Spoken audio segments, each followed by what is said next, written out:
Hi friends, आप सभी को नमस्कार और हृदय से आभार।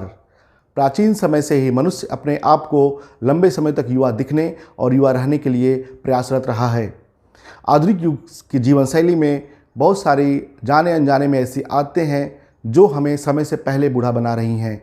मैं इस वीडियो में आपको उन सभी आदतों के बारे में विस्तार से बताने वाला हूं और उन आदतों को कैसे आप आसानी से छुटकारा पा सकते हैं और उन आदतों को छोड़ने से आपके शरीर पर, आपके मस्तिष्क पर क्या असर पड़ने वाला है, वो सारी विस्तार से चर्चा करेंगे। मैं अंगद सिंह आपके अपने चैनल प्रकाश स्तंभ द गाइड में आपका हार्दिक अभिनंदन करता हूं। मित्रों, पानी शरीर के लिए अति आवश्यक है। आधुनिक जीवन में हम प्रायः प्यास लगने पर ही पानी पीते हैं। वास्तव में पानी का कम पीना हमें सीधे सीधे समय से पहले बूढ़ा दिखने के लिए, बूढ़ा होने के लिए जिम्मेदार है। जब हम पानी कम पीते हैं उसका हमारे शरीर पर दो तरह से प्रभाव पड़ता है। पहला प्रभाव यह पड़ता है कि जब हम पानी कम पीते हैं तो शरीर में जो डिहाइड्रेशन होती है उसकी वजह से जो बॉडी है वो हमारे टिश्यूज से मॉइस्चर को एब्जॉर्ब करता है, मॉइस्चर को एक्सट्रैक्ट करता है, जिससे हमारे टिश्यूज लगातार वीक हो जाते हैं और उसका असर हमारे शरीर पर भी दिखता है। दूसरा असर यह होता है मित्रों कि जब हमारे स्किन के टिश्यूज़ को कम पानी मिल पाता है, कम हाइड्रेशन मिल पाता है, तो वो स्किन की नमी को बनाए रखने के लिए एक स्किन ऑयल होता है जिसको हम बोलते हैं सीबम, उसकी क्वांटिटी को इंक्रीज़ कर देते हैं, जिससे हमारी स्किन काफ़ी ज़्यादा ऑयली हो जाती है। जो हमारे रोम छिद्र होते हैं वह बंद हो जाते हैं, जिससे हमारी बॉडी की टॉक्सिसिटी बाहर नहीं निकल पाती और वह हमें कहीं न कहीं बूढ़ा बनाने के लिए या अच्छा नहीं दिखने के लिए सीधे रूप से जिम्मेदार है। भारतीयों को मीठा खाने की बहुत अच्छी आदत है। मैं भी मीठा खाता रहता हूँ, लेकिन मीठा खाने से बहुत बड़े दुष्प्रभाव हैं। मीठा खाने से सिर्फ शुगर ही नहीं बढ़ता, जबकि मीठा खाने से बहुत सारी ऐसी चीज़ें होती हैं जो हमें बिल्कुल ही नुकसान पहुँचाती हैं। जब हम मीठा खा रहे होते हैं तो जब बॉडी में शुगर के मॉलिक्यूल्स बढ़ते हैं तो शुगर के मॉलिक्यूल्स दो विशेष प्रोटीन इलास्टिन और कोलेजन से कंबाइंड हो जाते हैं। इन दोनों से कंबाइंड होने के बाद ये शुगर मॉलिक्यूल्स इन दोनों विशेष प्रोटीन्स को नष्ट कर देते हैं। सनद रहे, इलास्टिन और कोलेजन दोनों ही प्रोटीन मनुष्य को लंबे समय तक युवा रखने में मदद करते हैं। इन दोनों प्रोटीन्स के खत्म हो जाने की वजह से शरीर अच्छा नहीं दिखता, हमारा तेज कम हो जाता है, हम डल से दिखते हैं। इसलिए ज़रूरत पड़े तभी मीठा खाइए, मीठा को कम से कम प्रयोग में लाइए। दूसरा एक और अंतर ये पड़ता है कि मीठा खुद बहुत डिहाइड्रेशन एक्टिविटी का होता है और इन्फ्लेमेटरी होता है, जो बॉडी को नुकसान पहुंचाता है। तो इसकी वजह से बॉडी पर ऑक्सीडेटेड प्रेशर भी पड़ता है। जब भी आपको लगे आप हमेशा मीठे का इंटेक शरीर में कम रखें। फ्रेंड्स, यदि हम लगातार वरी, एंजाइटी और स्ट्रेस से घिरे रहेंगे तो हमारा शरीर बहुत जल्दी बूढ़ा हो जाएगा। वास्तव में स्ट्रेस हमारे डीएनए में परिवर्तन कर देता है। यह सुनने में बड़ा आश्चर्यजनक है, लेकिन यह सच है। क्रोमोसोम्स के टेलोमर्स का शॉर्टेन होना उम्र बढ़ने के साथ साथ एक स्वाभाविक प्रक्रिया है, लेकिन जब हम लगातार तनाव में रहते हैं तो जो क्रोमोसोम्स के टेलोमर्स हैं वो समय से पहले ही सिकुड़ने लगते हैं और शरीर पर उम्र बढ़ने का असर बहुत जल्दी दिखने लगता है। इसलिए जितना हो सके आप तनाव से बचिए, जितना हो सके आप वरी से बचिए, जितना हो सके आप एंजाइटी से बचिए। और तनाव से मुक्त रहने का सबसे आसान साधन है वॉक पे निकल जाना, एकांत में अपने खुद के लिए समय निकालना, डीप ब्रीथिंग एक्सरसाइज करना। इन सब चीज़ों को करके आप तनाव से काफ़ी अपने आप को दूर रख सकते हैं। जब हम एक हफ्ते में 2 बार से ज़्यादा हैवी डाइट लेते हैं, यानी ज़्यादा मसालेदार, ज़्यादा स्पाइसी और एक हैवी मील लेते हैं, अगर हफ्ते में हम 2 बार से ज़्यादा, तो हमारे शरीर को बहुत ही विनाशकारी प्रभाव डालता है।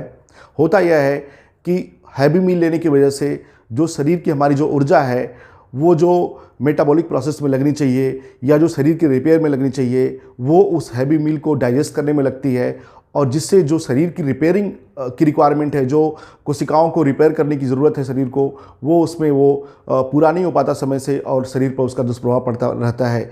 इसलिए कोशिश करिए कि आप हफ्ते में एक बार से ज़्यादा हैवी मील बिल्कुल ना खाएं और इवनिंग के टाइम में तो हैवी मील कभी भी ले ही ना। इवनिंग के टाइम पे हैवी मील लेना शरीर के लिए बहुत ज़्यादा हानिकारक है। लाइट मील लेने की वजह से जो आपकी एनर्जी है वो मेटाबॉलिक प्रोसेस को इम्प्रूव करने में यूज़ हो जाती है और आपका शरीर हमेशा जवां युवा बना रहता है।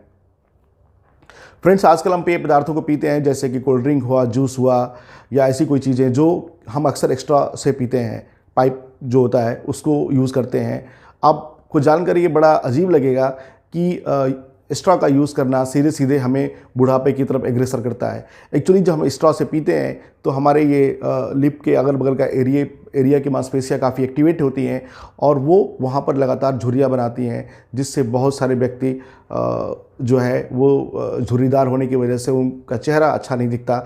आप प्राय ऐसा सिगरेट पीने वाले लोगों में भी आपने देखा होगा कि बहुत सारी झुर्रियाँ बन जाती हैं लिप्स के इर्द गिर्द। सो स्ट्रॉ का यूज़ मत करिए और डायरेक्ट आप गिलास से पीजिए, वो ज़्यादा अच्छा है। मित्रों, आजकल आराम तलब जीवन शैली का बोलबाला है। एक्सरसाइज का लगातार अभाव है और एक्सरसाइज नहीं करने की वजह से जो शरीर के जो टॉक्सिक हैं वो बाहर नहीं निकल पाते और शारीरिक के साथ साथ मानसिक हेल्थ भी अच्छा नहीं रह पाता। वॉकिंग करना निहायत ही ज़रूरी है। वॉकिंग करने से आपके न्यूरॉन्स काफ़ी पॉजिटिव होते हैं और आप एक न्यूरोकेमिकल होता है जो कि मेंटल हेल्थ के लिए बहुत उपयोगी है, वो आपका माइंड में रिलीज़ होता है। सो अच्छे न्यूरॉन्स के लिए आपका वॉकिंग करना बहुत ज़रूरी है। 20 मिनट्स की वॉकिंग एक आश्चर्यजनक परिणाम दे सकती है आपके शारीरिक हेल्थ के लिए, आपके मानसिक हेल्थ के लिए, और आप हमेशा प्रसन्न रह सकते हैं। तो प्लीज़ इसको फॉलो करिए। लंबे समय से एक ही स्थान पर बैठे रहना। जब हम लगातार एक ही जगह बैठे रहते हैं तो हमारे बॉडी का ब्लड सर्कुलेशन रुका सा रहता है और भी बहुत सारी ऐसी शारीरिक प्रक्रियाएं होती हैं जो आइडल बनी रहती हैं। इसलिए एक्सपर्ट्स की ये सलाह दी जाती है कि अगर आपको लंबे समय तक बैठे रहना है तो आप हर 1 घंटे पे 5 मिनट्स की वॉकिंग या 3 मिनट्स की रूम के अंदर वॉकिंग करें, शरीर को बॉडी का पोस्चर चेंज करें और तब जा कर के फिर से बैठें। लंबे समय तक बैठे रहना यानी जो लोग 8 घंटे तक बैठे काम करते हैं उनके लिए शरीर में रिस्क का खतरा उनके बराबर होता है जो लोग स्मोकिंग करते हैं या जो लोग ओबेसिटी से पीड़ित हैं। ऐसे में लंबे समय तक बैठे रहना हमेशा समय से पहले बुढ़ावा को न्योता देने जैसा है। मित्रों, नींद पूरी नहीं होना आजकल वैश्विक महामारी का रूप ले चुका है। बहुत सारे लोग, ऑलमोस्ट हर तीसरा चौथा व्यक्ति नींद अच्छी नहीं होने या पूरी नहीं होने की समस्या से ग्रसित है। जब आप नींद पूरी नहीं लेते हैं तो उसका आपके शरीर पर और उसका आपके मस्तिष्क पर, दोनों पर ही इसका दुष्प्रभाव पड़ता है। शरीर की जो त्वचा होती है वह नींद के ही सर्केडियन साइकिल के हिसाब से काम करती है और जब आप सो रहे होते हैं तो जो त्वचा का जो मुख्य कार्य होता है वह उन सभी डैमेज कोशिकाओं को रिपेयर कर रही होती है नाइट में और अगले दिन, ताकि आपकी स्किन और ग्लो और युवा दिखे। जब आप पर्याप्त नींद नहीं लेते हैं तो यह स्किन रिपेयर का काम नहीं हो पाता, यह डैमेज कोशिकाओं के रिपेयर का कार्य नहीं हो पाता और आप बूढ़े दिखते हैं या जल्दी बूढ़े हो जाते हैं। उसी प्रकार मस्तिष्क पर भी इसका बुरा असर पड़ता है और आपकी मेमोरी पावर पर सीधे सीधे इसका सीधा प्रभाव पड़ता है। आपकी मेमोरी पावर वीक होती है, आपको चीज़ों को रिकॉल करने में समस्या होती है और आपके माइंड की प्रोसेसिंग स्लो हो जाती है, जो कि एक बुढ़ापे का संकेत है। तो आप कम से कम 7 घंटे की नींद अवश्य लें। 7 घंटे की नींद लेना स्वस्थ शरीर के लिए अत्यंत आवश्यक है। मित्रों, इसके अलावा सिगरेट और अल्कोहल का सेवन सदा से ही शरीर के लिए बहुत नुकसानदायक रहा है। ऐसे में मैं जानता हूं कि आप लोग में से कम ही लोग इसको सेवन करते होंगे। अगर इसका सेवन आप करते हैं तो इसको तत्काल प्रभाव से कम और छोड़ दें। यह निश्चित रूप से शरीर को बहुत जल्द बूढ़ा बनाने के लिए डायरेक्ट रूप से उत्तरदायी होता है। मित्रों, उम्मीद करता हूं कि जो भी हैबिट्स मैंने बताई, जो भी बैड हैबिट्स आपको मैंने एक्सप्लेन करी, उन बैड हैबिट्स में से अगर एक भी आपके अंदर हो तो उसको आप तुरंत छोड़ें और हमेशा युवा और प्रसन्न रहें। यही कामना करता हूं। जय हिंद, जय भारत।